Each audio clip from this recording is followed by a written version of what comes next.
Okay, so Charles Dickens' writing style and what we should expect from a novel of that period. Just to begin with, obviously, they didn't have radio, they didn't have television, they didn't have any of those things. So yes, he uses a lot of words compared with today. So one of the things we're going to want to do is just to cut out some of the extra words for ourselves. Can we just cut it down to what somebody might have put in a Twitter message? Okay? So if we think, for example, of this first paragraph, just to begin with, what we might want to do is cut it down to a Twitter-sized message. All right? What's the basic communication here? Well, the prints you've got today give you the entire chapter, and the purpose here is for you to just sort of put a few little notes in according to the way the PowerPoint develops. Put in notes that would help you corresponding to the PowerPoint. Okay, you can do this now, or you can do it afterwards when I put it up on the website. But you can see all of these words here, among other public buildings in a certain town, which for many reasons it will be prudent to refrain from mentioning, and to which I will assign no fictitious name. There is one anciently common to most towns, great or small, to wit, a workhouse. And in this workhouse was born, on a day and date which I need not trouble myself to repeat, inasmuch as it can be of no possible consequence to the reader, in this stage of the business at all events, the item of mortality, whose name is prefixed to the head of this chapter. Whoosh! Okay? What we get here, grammatically, we're talking about a lot of subordinate clauses. A subordinate clause is something that kind of breaks into the main sentence. It's often introduced by things like which. Okay? Another which here. And that's where the sentences start to get kind of a bit big from a normal point of view. Why does he introduce those? Well, we'll come back to why later on. For now, let's just try and cut it down to its basics. I think we could probably agree that the basics look something like this. Does that show up on the... It doesn't show up very well. You can just about see it. Sorry. In a certain town... All right.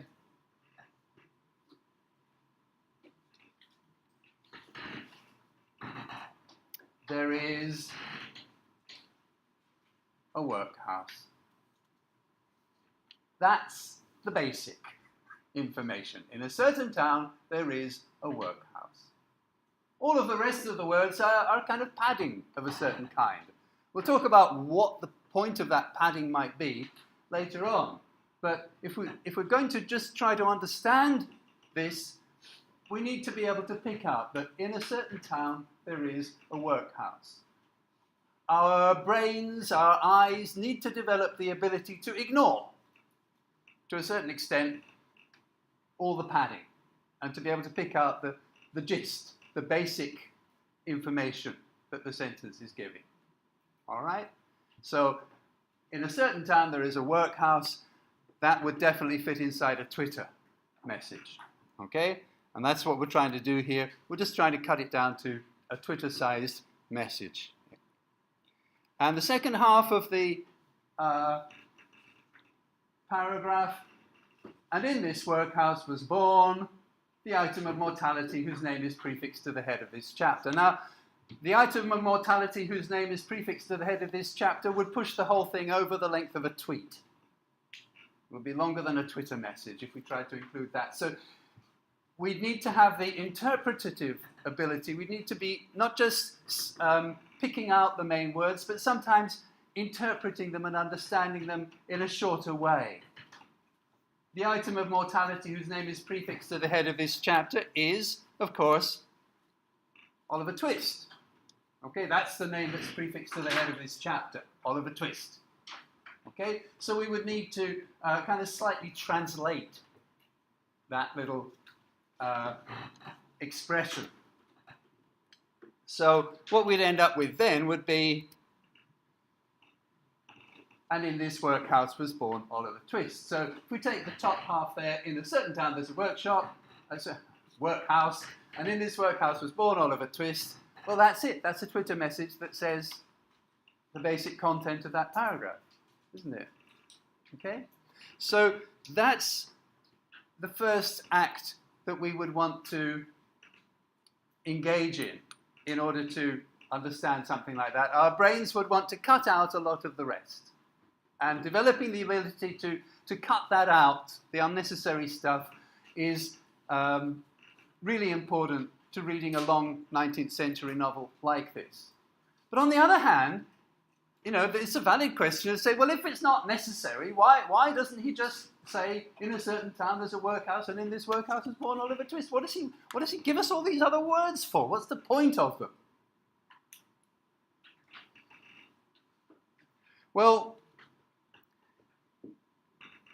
when it comes to the point, we're asking a question about style. The style is achieving something beyond the simple message of the words. You see, these long sentences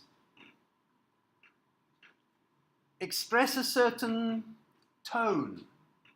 Among other buildings, among other public buildings, in a certain town, which for many reasons it will be prudent to refrain from mentioning, and to which I will assign no fictitious name, there is one anciently common to most towns, great or small, to wit, a workhouse. And in this workhouse was born, on a day and date which I need not trouble myself to repeat, inasmuch as it can be of no possible consequence to the reader in this stage of the business at all events, the item of mortality, whose name is prefixed to the head of this chapter. It kind of lends itself to a rather pompous tone of voice, something rather overblown, something kind of big and important sounding.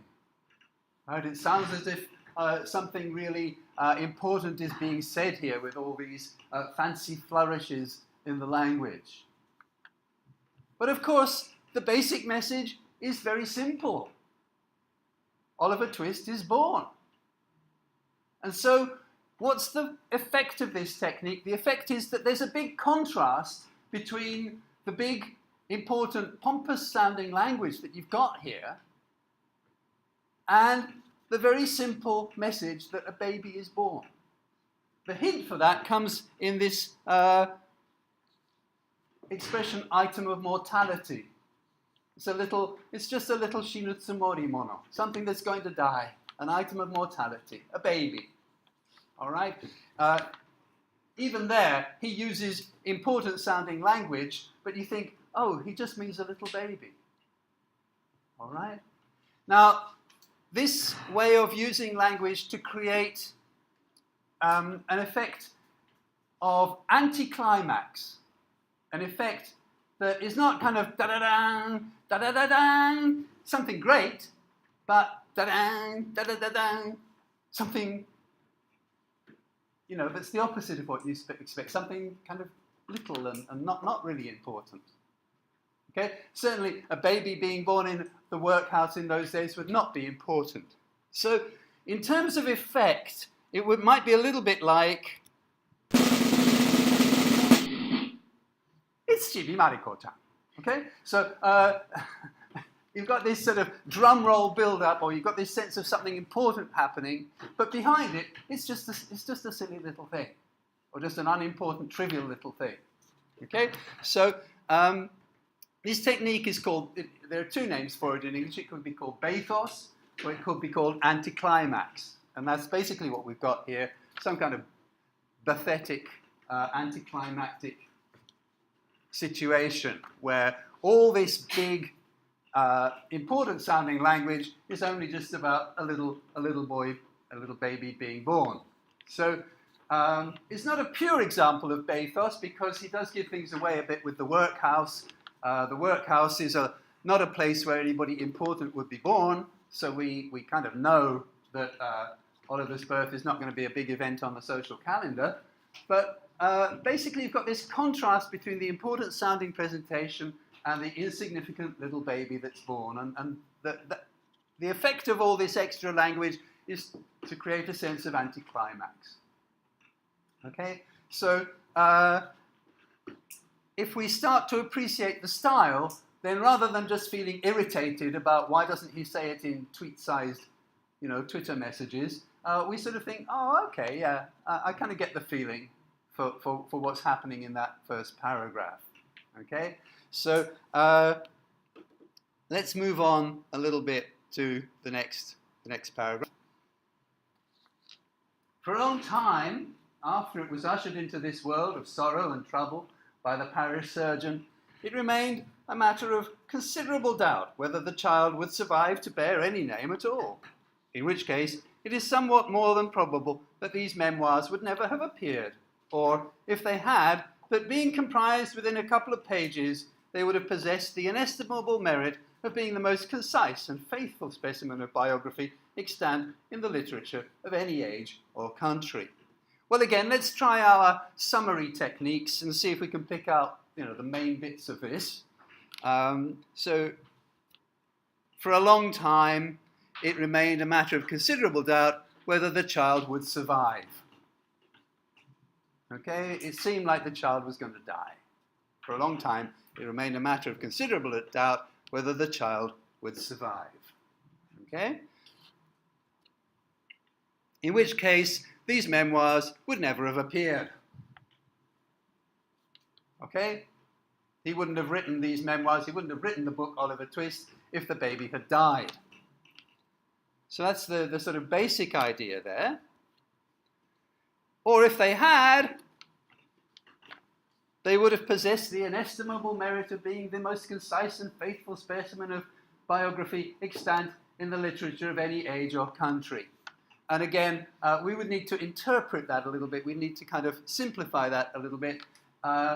If the memoirs had been written, they would have been very short.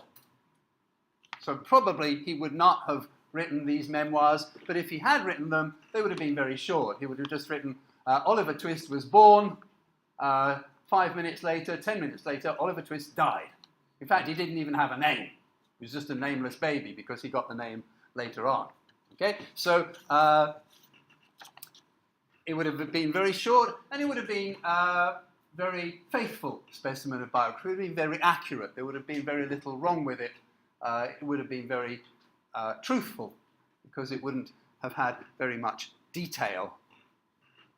So, okay, now in this second paragraph, what we've got is basically it's a joke, isn't it? All right, it's a joke that we still use in modern English. It's quite a popular joke. The joke of the world's shortest book. Okay, now in Japanese, maybe you'd be a little bit more direct. You'd say if somebody isn't good at something, you say they're heta. They're just not good at it. Okay, but if we want to say it in English, one way that we've got in English humor is to say, oh yeah, that's one of the world's shortest books. Okay, because there's not much detail in that because that person is not good at that thing. Okay, so or not just a person, it could apply to other things, as we'll see here from a famous television series of the 1970s, 80s, I think. Anyway, Fawlty Towers. What's on in Torquay? Okay, what happens in the town of Torquay? These are guests in a hotel in Torquay, and one of them passes a guidebook to Torquay to the others. So yeah, it's one of the world's shortest books. Not much to do in this town. Okay, like The Wit of Margaret Thatcher. The person speaking thinks that Margaret Thatcher is stupid, therefore a book on the wit of Margaret Thatcher would be a very short book.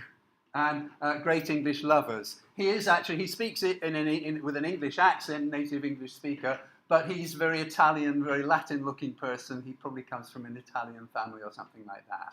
So he expresses a kind of joking idea to say that there aren't very many great English lovers. Margaret Thatcher is not very witty, and there's not much to do in the town of Torquay, like this.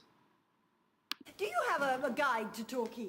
A guide? Oh dear, I think we're out of them again. Do you want to look at this one? I got it in town. Oh, thanks.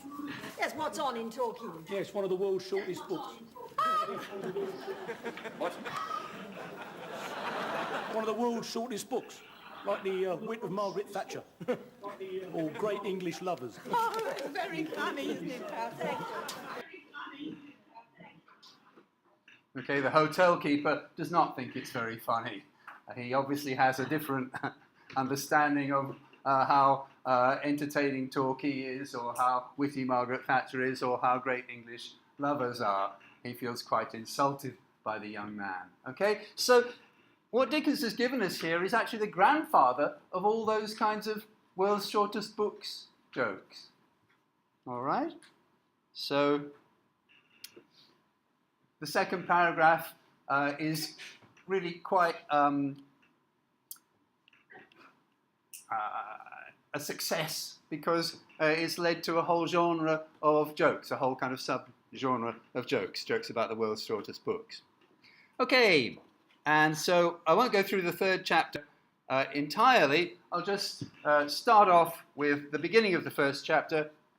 Although I'm not disposed to maintain that being born in a workhouse is in itself the most fortunate and enviable circumstance that can possibly befall a human being, I do mean to say that in this particular instance it was the best thing for Oliver Twist that could by possibility have occurred. Okay? And I'm not disposed to maintain just means I wouldn't say. All right? I wouldn't say that. What is it I wouldn't say? I wouldn't say being born in a workhouse. All right? I wouldn't say being born in a workhouse is in itself the most fortunate and enviable circumstance that can possibly befall a human being. I wouldn't say being born in a workhouse is the best thing that can happen to someone. And then I'll go back to the although at the beginning there. Just make that into a simple but. But. Okay? But it was the best thing for Oliver Twist. Okay? So being born in a workhouse is not the best thing that could happen to anybody, but it was the best thing for Oliver Twist. Now, what's happening here, okay, what stylistically is going on here is he's waking up people's curiosity. How could that be the case? Why would that be so? Okay? It's a little bit kind of...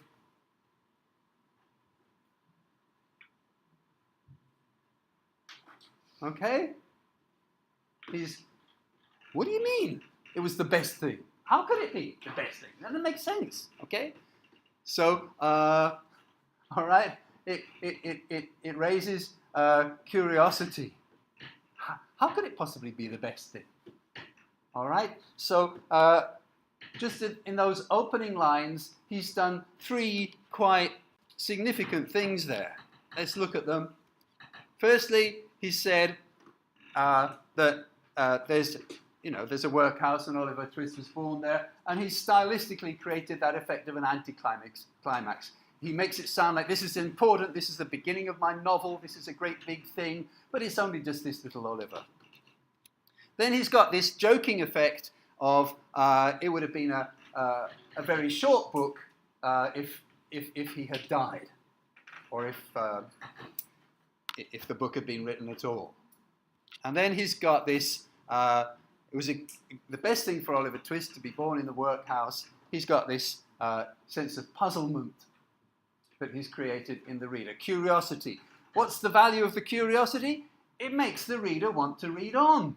Makes the reader want to know what comes next. Okay?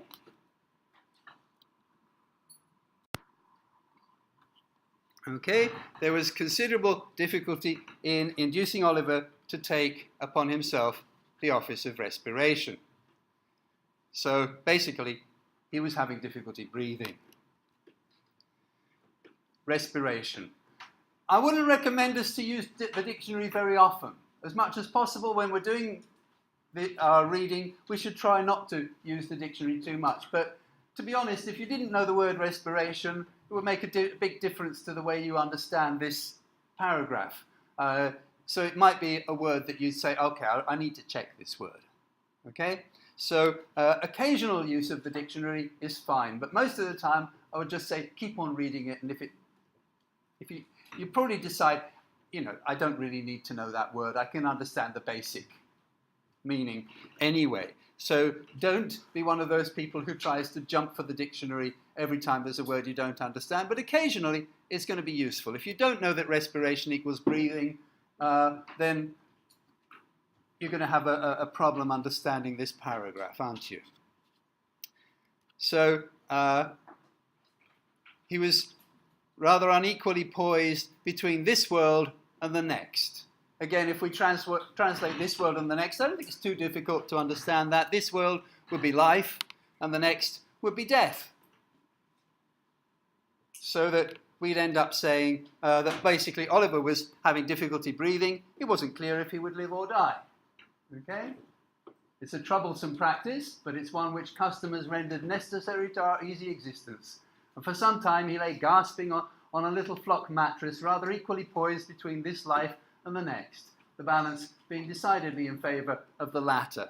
The last little bit would be the latter that would be, the next world, death. So the balance being in favour of death. So it seemed more likely that he would die. All right? So that would be the basic problem that the little baby was having. It seemed that he was going to die because he couldn't figure out how to breathe. All right, but why would being in the workhouse be a good thing in this case? If during this brief period Oliver had been surrounded by careful grandmothers, anxious aunts, experienced nurses and doctors of profound wisdom, he would most inevitably and indubitably have been killed in no time. All right, let's look at those. We've got grandmothers, aunts, nurses, and doctors. All right, all these people, if they had all been surrounding him, then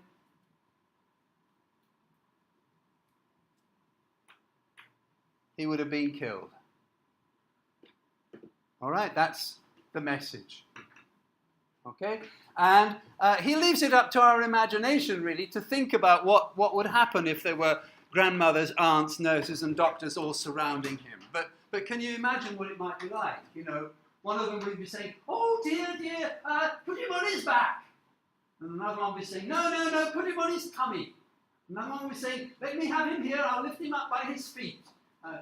Bring him over to me. I'll slap him in the back to try and get him breathing." Okay, between them all of them, fussing and interfering, they would probably have killed him. All right. So it's just as well in Oliver's case that he wasn't surrounded by people who cared about him and wanted him to live, because with all their fussing, they would probably have killed him. Okay? If he had been surrounded by them, he would have been killed. So now we begin to understand, oh right, he wasn't surrounded by anybody who cared about him. There was nobody really there to look after him.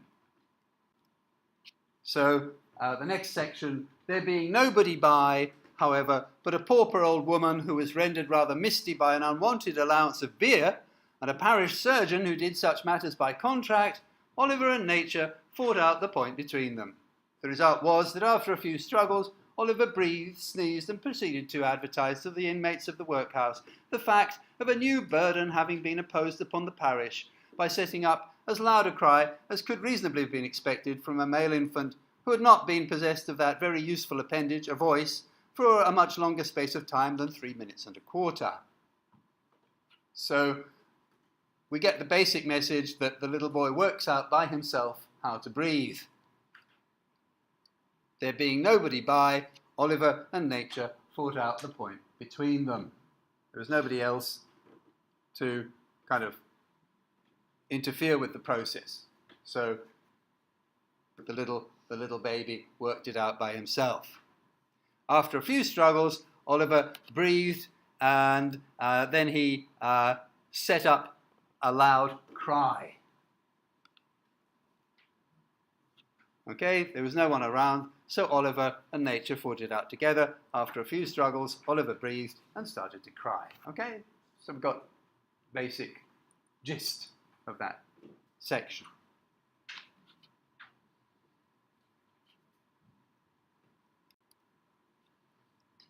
So just to review that, Oliver was having difficulty breathing. It wasn't clear if he'd live or die. It seemed more likely that he'd die. If he had been surrounded by grandmothers, aunts, nurses and doctors, he would have been killed, but there was no one around, so he and nature fought it out together, and after a few struggles he breathed and he started to cry. So you get this sort of narrative interest, a little story about this little baby. Okay? Drawing the reader in to Oliver and showing that right from the very beginning there's a story about Oliver. Okay, and so we'll move to the last part of the chapter.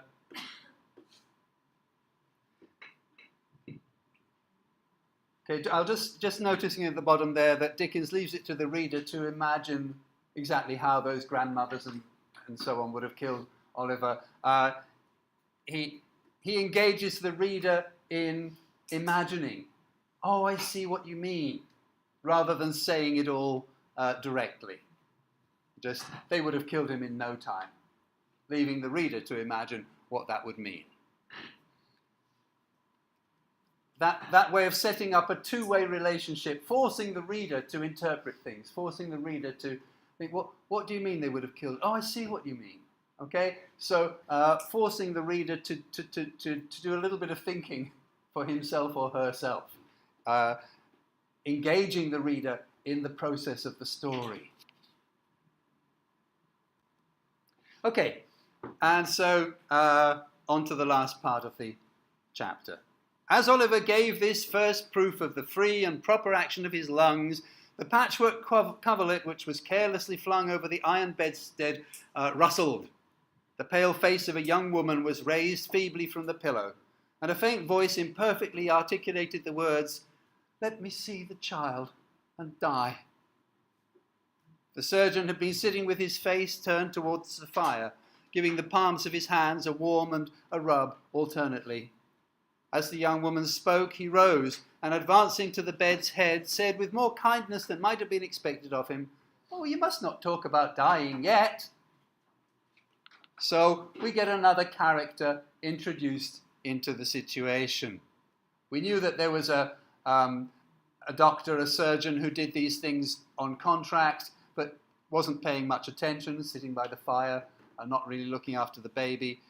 We hadn't thought about the mother until this point. So a young woman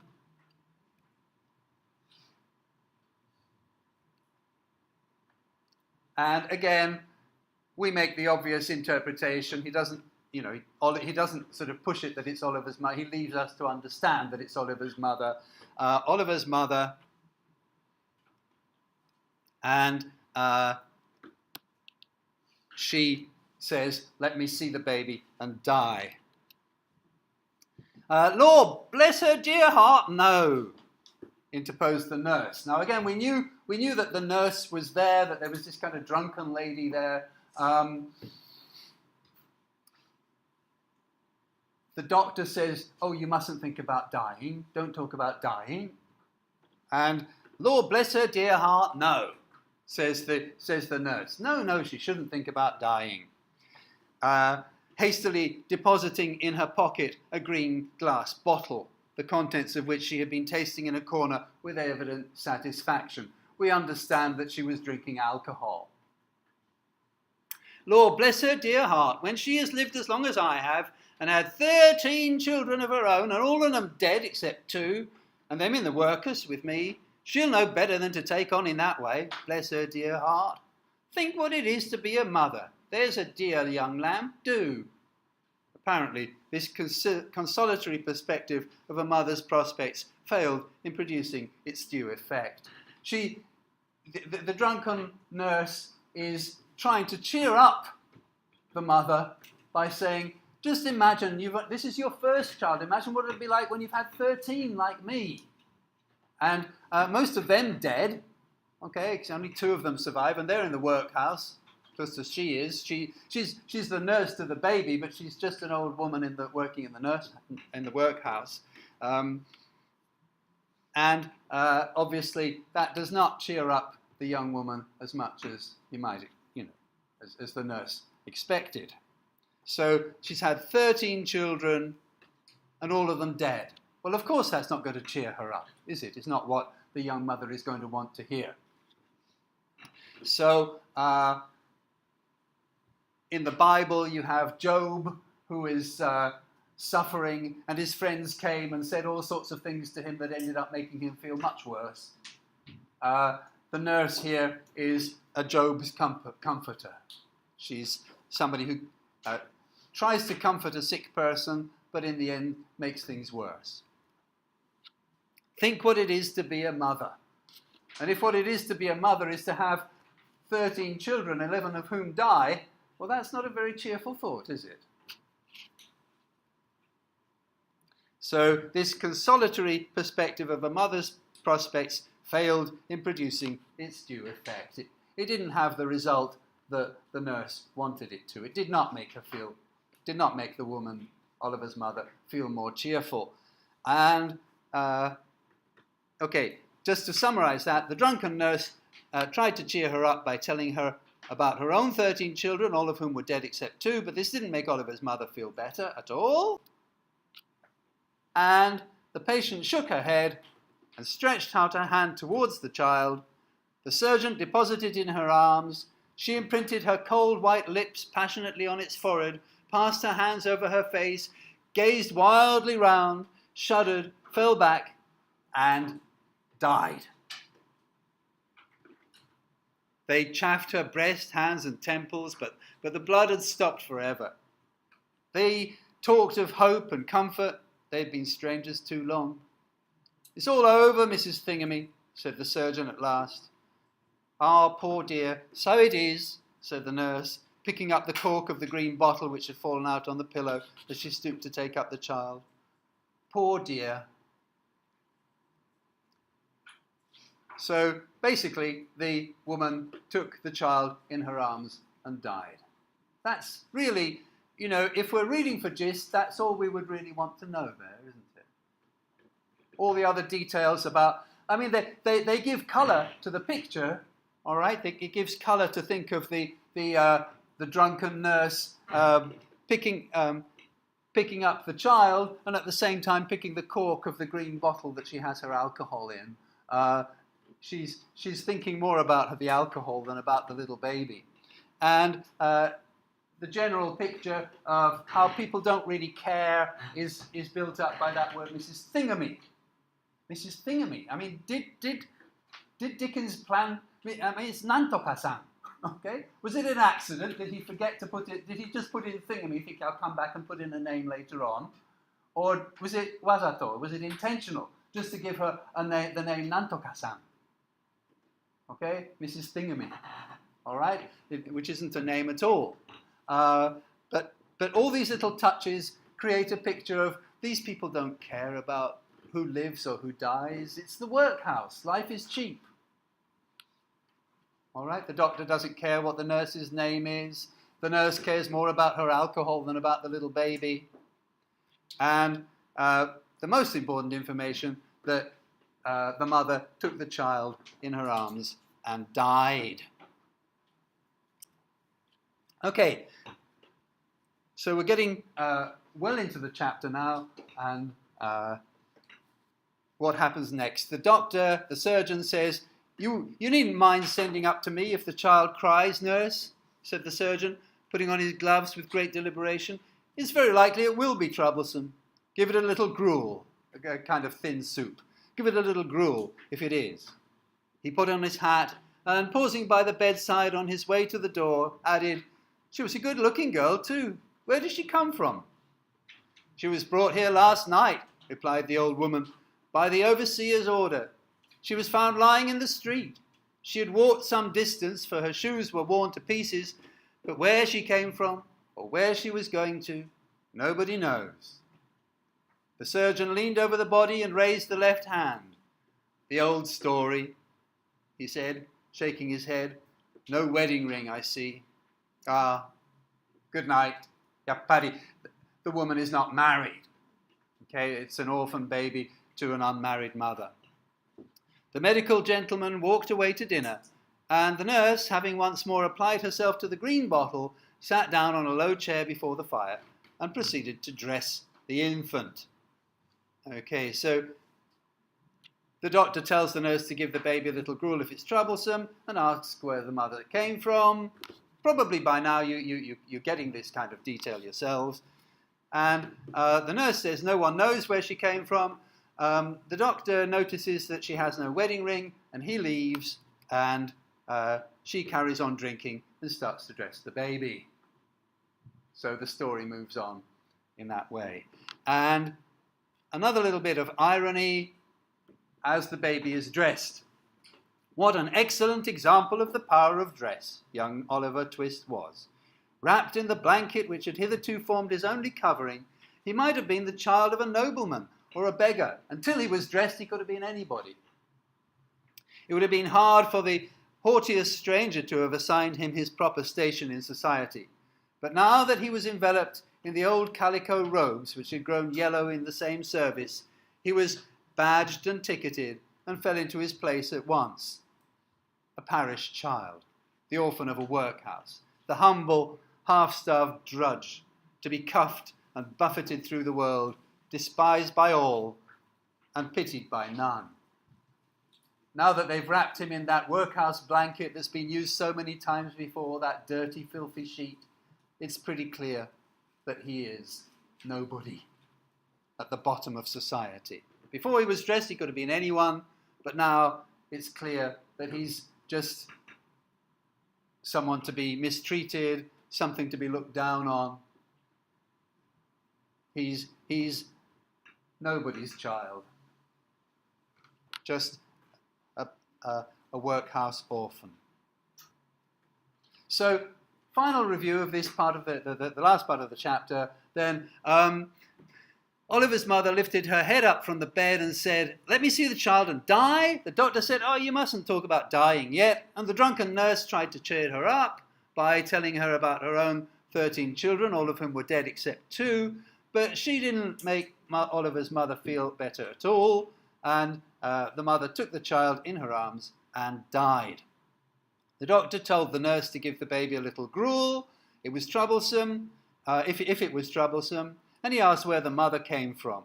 The nurse said no one knows, and the doctor noticed that she had no wedding ring, and he left. The nurse carried on drinking and started to dress the baby.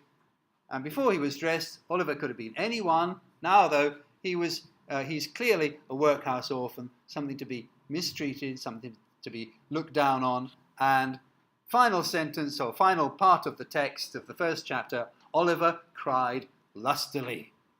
If he could have known that he was an orphan, left to the tender mercies of church wardens and overseers, perhaps he would have cried the louder. All right, I think we can all see very clearly the beginning of Oliver's life.